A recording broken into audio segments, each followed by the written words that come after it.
नमस्कार दोस्तों, आपका हमारे YouTube चैनल एजुकेशनल हब पर बहुत स्वागत है। दोस्तों, आज के इस वीडियो में हम हिस्ट्री के क्लास दूसरे में हैं और उसमें हम वैदिक संस्कृति के महत्वपूर्ण प्रश्नों के बारे में पढ़ेंगे जो कि पेट परीक्षा के लिए मोस्ट इम्पॉर्टेंट है। इस वीडियो में आपको इस टॉपिक का संपूर्ण निचोड़ मिलेगा, तो इस वीडियो को अंत तक देखिए। तो चलिए देर न करते हुए स्टार्ट करते हैं। वैदिक सभ्यता की जानकारी के स्रोत वेद है। ये क्वेश्चन पूछा गया है कि वैदिक सभ्यता की जानकारी कहाँ से प्राप्त होती है या फिर वैदिक सभ्यता की जानकारी के स्रोत क्या है, तो आपको लिखना है वेद है। ठीक है, नेक्स्ट आता है वैदिक संस्कृति के संस्थापक या जनक किसको कहते हैं या फिर कौन लोग थे, तो आपको लिखना है आर्य लोग थे। वैदिक संस्कृति के जो संस्थापक थे या फिर जनक जो थे वो आर्य लोग थे। नेक्स्ट आता है आर्य शब्द का शाब्दिक अर्थ श्रेष्ठ या कुलीन होता है। ये क्वेश्चन भी पूछा गया है कि आर्य शब्द का शाब्दिक अर्थ क्या होता है, तो उसको आपको लिखना है श्रेष्ठ या कुलीन। नेक्स्ट है आर्य मध्य एशिया में आकर भारत में सर्वप्रथम किस क्षेत्र में बसे थे। यह क्वेश्चन भी पूछा गया है कि आर्य मध्य एशिया से आकर भारत में सर्वप्रथम किस क्षेत्र में बसे थे, तो वो पंजाब क्षेत्र था जहाँ पे आर्य लोग आकर बसे हुए थे। नेक्स्ट आता है वैदिक सभ्यता के दो भाग है। वैदिक जो सभ्यता थी उसको दो भागों में विभाजित किया गया था। पहला पूर्व वैदिक काल और दूसरा उत्तर वैदिक काल। पूर्व वैदिक काल को ऋग वैदिक काल भी कहा जाता है, यानी कि पूर्व वैदिक काल को ऋग वैदिक काल कहा जाता है। ये क्वेश्चन पूछता है। और नेक्स्ट है ऋग वैदिक काल का जो समय है वो 1500 से 1000 ईसा पूर्व माना जाता है। ये क्वेश्चन पूछता है, मोस्ट इंपॉर्टेंट क्वेश्चन है कि ऋग वैदिक काल का जो समय काल था वो कितना है, तो 1500 से 1000 ईसा पूर्व माना जाता है। नेक्स्ट है उत्तर वैदिक काल में यजुर्वेद, सामवेद, अथर्ववेद शामिल है। अब देखिए पूर्व वैदिक काल जो है वो ऋग वैदिक काल के नाम से जाना जाता है और जो उत्तर वैदिक काल है वो अदर जो 3 वेद है यजुर्वेद, सामवेद और अथर्ववेद उसके नाम से जाना जाता है या फिर उसको सम्मिलित किया गया है। ठीक है, नेक्स्ट है उत्तर वैदिक काल का जो समय काल था। उत्तर वैदिक काल का जो समय काल था, एक मोस्ट इंपॉर्टेंट क्वेश्चन है। उत्तर वैदिक काल का जो समय काल था वो 1000 से 600 ईसा पूर्व माना जाता है।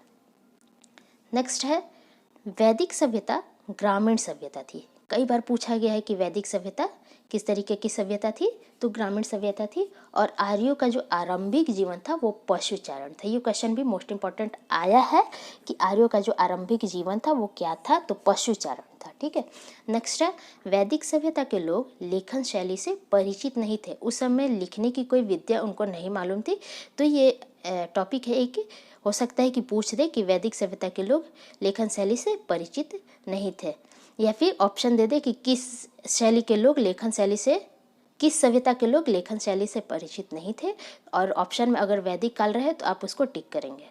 नेक्स्ट है वैदिक संस्कृति में 5 यम और 5 नियम थे। मोस्ट इंपॉर्टेंट है, याद रखने वाली चीज़ है और आता है क्वेश्चन इससे। तो वैदिक संस्कृति में 5 यम और 5 नियम थे। 5 यम कौन कौन से थे? सत्य, अहिंसा, अस्तेय, ब्रह्मचर्य तथा अपरिग्रह। ठीक, 5 नियम कौन कौन से थे? शौच, संतोष, स्वाध्याय, ईश्वर प्रणिधान तथा तप। ये 5 नियम और 5 यम थे। ये आपको याद रखना है, इससे क्वेश्चन पूछ सकता है, बनता है और आप इसको याद रखिएगा। मोस्ट इंपॉर्टेंट क्वेश्चन है ये। चलिए बढ़ते हैं नेक्स्ट।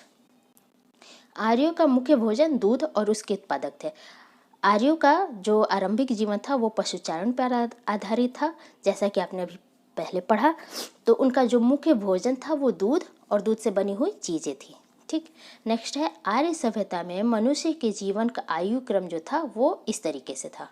मनुष्य के जीवन को आयु क्रम में विभाजित कर दिया गया था। पहला था ब्रह्मचर्य, दूसरा गृहस्थ, तीसरा वानप्रस्थ एवं चौथा और अंतिम जो था वो संन्यास था। ठीक है, नेक्स्ट है आर्य लोग इंडो आर्यन भाषा बोलते थे। आर्य लोग कैसी भाषा बोलते थे? इंडो आर्यन भाषा बोलते थे। और इसी इंडो आर्यन भाषा को आगे चलकर संस्कृत की संज्ञा दी गई थी। ठीक है, तो ये क्वेश्चन पूछता है कि संस्कृत को पहले क्या बोला जाता था, तो संस्कृत को पहले इंडो आर्यन बोला जाता था या फिर इंडो आर्यन को बाद में क्या बोला जाता है, किस भाषा की संज्ञा दी गई, ये भी क्वेश्चन बनता है या फिर बन सकता है। तो आपको लिखना है संस्कृत। ये दोनों ही सेम है, याद रखिएगा। चलिए अब ऋग्वेद से रिलेटेड कुछ जानकारी ले लेते हैं। ऋग्वेद को मानव जाति का पहला ग्रंथ माना जाता था। मोस्ट इम्पॉर्टेंट क्वेश्चन है, ऋग्वेद को मानव जाति का पहला ग्रंथ माना जाता था, याद रखिए। नेक्स्ट है, ऋग्वेद में मंत्रों का उल्लेख मिलता है। ये भी क्वेश्चन बहुत कई बार पूछा गया है कि ऋग्वेद में किस चीज़ का उल्लेख मिलता है, तो ऋग्वेद में मंत्रों का उल्लेख मिलता है। नेक्स्ट है, ऋग्वेद में 10 मंडल, ये भी मोस्ट इम्पॉर्टेंट क्वेश्चन है। ऋग्वेद में 10 मंडल हैं, ऋचाओं की संख्या 10,600 है तथा सूक्तों की संख्या 1028 है। ठीक है, अब ऋचाओं में मैंने यहाँ पे ब्रैकेट में लिखा है मंत्रों। कई बार ये कन्फ्यूजन होता है कि ऋचाएँ क्या होती है, तो ऋचाएँ कुछ नहीं है, मंत्रों की संख्या है। ठीक है, जो कि 10,600 है। और ये जो ऋचाओं की जो संख्या है वो कहीं कहीं किसी बुक में या फिर कहीं कहीं पे वेरी करती है। ठीक है, कहीं पर 10,580 दिया है, कहीं पर 10,587 दिया है, तो कहीं पे 10,600 दिया है। तो ऑप्शन में जो भी इसके अप्रॉक्स रहेगा वैल्यू, आपको वो टिक करना है। ज़रूरी नहीं कि 10,600 ही लिखा रहेगा, हो सकता है कि 10,580 लिखा रहे, तो आप उसको टिक करेंगे। ठीक है, नेक्स्ट आता है, ऋग्वेद के 10वें मंडल में शूद्रों का उल्लेख मिलता है। ठीक है, ऋग्वेद, कई बार भी क्वेश्चन पूछा गया है कि ऋग्वेद के 10वें मंडल में किसका उल्लेख मिलता है, तो ऋग्वेद के 10वें मंडल में शूद्रों का उल्लेख मिलता है। नेक्स्ट है, गायत्री मंत्र का उल्लेख ऋग्वेद के 3रे मंडल में है। ये भी क्वेश्चन पूछ सकते हैं। देखिए, इसको किस तरीके से पूछा जा सकता है। गायत्री मंत्र का उल्लेख किस वेद में मिलता है, तो पहला क्वेश्चन तो आपका ये बन गया कि गायत्री मंत्र का उल्लेख ऋग्वेद में मिलता है। फिर ये क्वेश्चन बन सकता है कि ऋग्वेद के किस मंडल में गायत्री मंत्र का उल्लेख है, तो 3रे मंडल में गायत्री मंत्र का उल्लेख है। ठीक है, नेक्स्ट है, असतो मा सद्गमया ऋग्वेद से लिया गया है। ये जो असतो मा सद्गमय है, अस्तो मा सद्गमय तमसो मा ज्योतिर्गमय, आपने कहीं पढ़ा होगा, तो असतो मा सद्गमय जो है वो ऋग्वेद से लिया गया है। नेक्स्ट है, ऋग्वेद में अग्नि, इंद्र, मित्र, वरुण आदि देवताओं की स्तुतियाँ संग्रहित है। ऋग्वेद में जो संस्तुतियाँ हैं वो अग्नि, इंद्र, मित्र, वरुण आदि देवताएं हैं, उनकी संस्तुतियाँ संग्रहित है। नेक्स्ट है, ऋग्वेद में 33 प्रकार के देवों का प्रमाण मिला है। ऋग्वेद का पढ़ने पर उसमें 33 प्रकार के देवों का उल्लेख किया गया है। नेक्स्ट है, ऋग्वेद में नदियों का उल्लेख मिला है। ऋग्वेद में नदियों का उल्लेख मिला है और ऋग्वेद की सबसे पवित्र नदी सरस्वती है। कंफ्यूज मत होइएगा, ऋग्वेद में गंगा को पवित्र नदी नहीं माना गया है, ऋग्वेद में सरस्वती को पवित्र नदी माना गया है। ठीक है, नेक्स्ट है, ऋग्वेद में संपत्ति का जो मुख्य रूप था वो गोधन था। गोधन को ही, जिसके पास जितना गाय होती थी वो उतने ही संपत्ति का हकदार होता था। तो ऋग्वेद में जो संपत्ति का मुख्य रूप था वो गोधन था। बढ़ते हैं नेक्स्ट, ऋग्वैदिक काल की सबसे प्राचीनतम संस्था वेदत थी। ठीक है, ऋग्वैदिक काल की सबसे प्राचीनतम संस्था क्या थी, वेदत थी। नेक्स्ट है, ऋग्वेद में आर्यों के 5 कबीलों का उल्लेख मिलता है। ऋग्वेद में आर्यों के 5 कबीलों का उल्लेख मिलता है, पुरु, युद्ध, तुर्वसु, अजु एवं प्रह्यु। इन 5 को सम्मिलित रूप से पंचजन कहा जाता था। ये पंचजन से क्वेश्चन बनते हैं, तो इसलिए मैंने इसको हाईलाइट कर दिया है। अब चलिए, ऋग्वेद से ये सारे क्वेश्चन थे। अब आगे बढ़ते उत्तर वैदिक काल। ऋग्वेद यानी कि पूर्व वैदिक काल हमने पढ़ लिया, अब पढ़ते हैं उत्तर वैदिक काल। उत्तर वैदिक काल में लिखे गए ग्रंथों का जो क्रम था वो इस तरीके से था। ये क्रम याद रखिएगा, क्रम पूछता है या फिर प्राचीनतम करके पूछ लेगा कि प्राचीनतम ग्रंथ कौन है, तो वेद है, और सबसे अंतिम ग्रंथ कौन है, तो उपनिषद है। तो ये सही क्रम इसका है वेद, ब्राह्मण, आरण्यक एवं उपनिषद। ठीक, नेक्स्ट है, यजुर्वेद कर्मकांड प्रधान ग्रंथ है। यजुर्वेद में कर्मकांड की व्याख्या की गई है, उल्लेख किया गया है कर्मकांड से रिलेटेड, तो यजुर्वेद जो है वो कर्मकांड प्रधान ग्रंथ है। नेक्स्ट, यजुर्वेद में यज्ञों का वर्णन मिलता है। यजुर्वेद में यज्ञों का वर्णन मिलता है। अभी हमने क्या पढ़ा था, ऋग्वेद में मंत्रों का वर्णन मिलता है और यजुर्वेद में यज्ञों का वर्णन मिलता है। नेक्स्ट है, ऋग्वेद, यजुर्वेद और सामवेद, मतलब कि प्राचीनतम जो 3 वेद हैं ऋग्वेद, यजुर्वेद और सामवेद, इन तीनों को संयुक्त रूप से वेदयत्री कहा जाता है। मोस्ट इम्पॉर्टेंट क्वेश्चन है, ये भी पूछा गया है कि ऋग्वेद, यजुर्वेद और सामवेद को संयुक्त रूप से क्या कहा जाता है, तो वेदयत्री कहा जाता है। या फिर ये पूछा गया कि वेदयत्री किसको कहा जाता है, तो ऋग्वेद, यजुर्वेद और सामवेद के संयुक्त रूप को। ठीक है, बढ़ते हैं नेक्स्ट। सामवेद का संकलन ऋग्वेद पर आधारित है। जो 4 वेद है उसमें से एक सामवेद है, जो सामवेद है उसका संकलन जो है वो ऋग्वेद पर आधारित है। नेक्स्ट है, सामवेद को भारतीय संगीत का जनक या आदि ग्रंथ कहा जाता है। ये मोस्ट इम्पोर्टेंट क्वेश्चन है कि भारतीय संगीत का जनक किस वेद को कहा जाता है, तो सामवेद को कहा जाता है। अब संगीत का जनक कहा जाता है तो सामवेद में मुख्यतः संगीत का उल्लेख किया गया है। ये भी एक क्वेश्चन यहाँ से बन सकता है। नेक्स्ट है, अथर्ववेद में जादुई माया और वशीकरण का वर्णन मिलता है।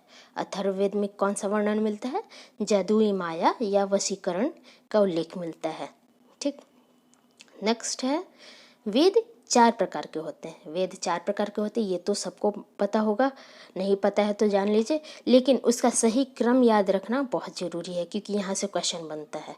वेद 4 प्रकार के होते हैं, उसका सही क्रम जो है वो ऋग्वेद है, यजुर्वेद है, सामवेद है और अथर्ववेद है। ठीक है, अब यहाँ से क्वेश्चन ये पूछता है कि सबसे प्राचीनतम वेद कौन सा है, तो उसका उत्तर हो जाएगा ऋग्वेद। और ये भी क्वेश्चन पूछा गया है कि सबसे अंतिम या फिर नवीनतम वेद कौन सा है, तो वो हो जाएगा अथर्ववेद। ठीक है, उसके बाद आता है पुराणों की संख्या 18 है। ये भी क्वेश्चन पूछा है कहीं कहीं पे, एसएससी में ये क्वेश्चन पूछा है कि पुराणों की संख्या कितनी है, तो पुराणों की संख्या जो है वो 18 है।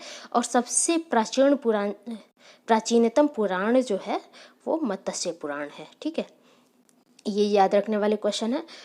नेक्स्ट है, उपनिषद की संख्या 108 है। उपनिषद कितने हैं, 108 है। और उपनिषदों को वेदांत कहा जाता है।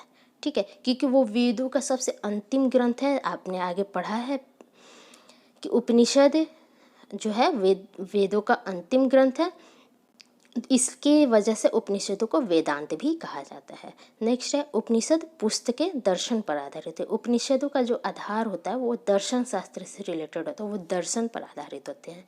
ठीक है, नेक्स्ट, संस्कारों की कुल संख्या 16 है। 16 संस्कार सुने होंगे, तो संस्कारों की जो कुल संख्या है वो 16 है।